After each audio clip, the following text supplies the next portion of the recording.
Doamne, agent de poliție dată alocat din cadrul post poliției Săcați. Documentele dumneavoastră și ale veicului. Care doriți? Buletinul? Permisul? Buletin, permis, știți foarte bine că nu mai opriți. Da, De ce m-ați oprit acum? ca să vă verifică din nou documentele. Declarația v-ați mai făcut-o până la urmă. Pentru ce să-mi fac declarația? Că ați v-a desplat în domiciliu în Timișoara. Și cum îmi demonstrezi tu mie că este carantină în momentul de față? Ești doctor?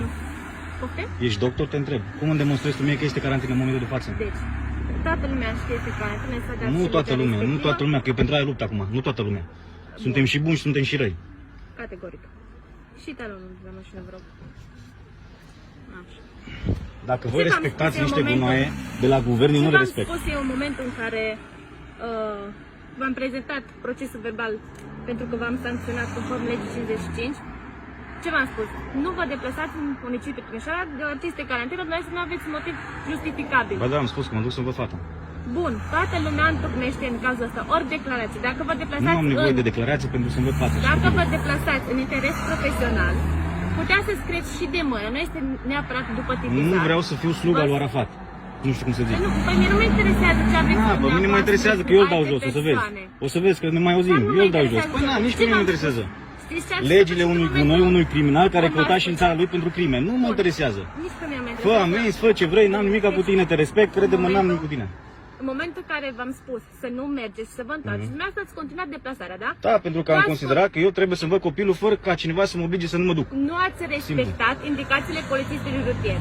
În cauză, vă se ține permis pentru Ia, 30 de oricum, zile. nu e nicio problemă, ia. Vă rog să așteptați la vot.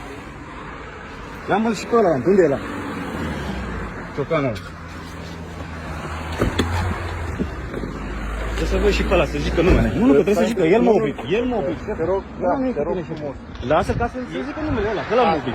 Aștept la mașină, Păi aștept vreau, la vino să mașină. spui numele aici, hai te rog frumos. Eu aștept unde vreau, oricum.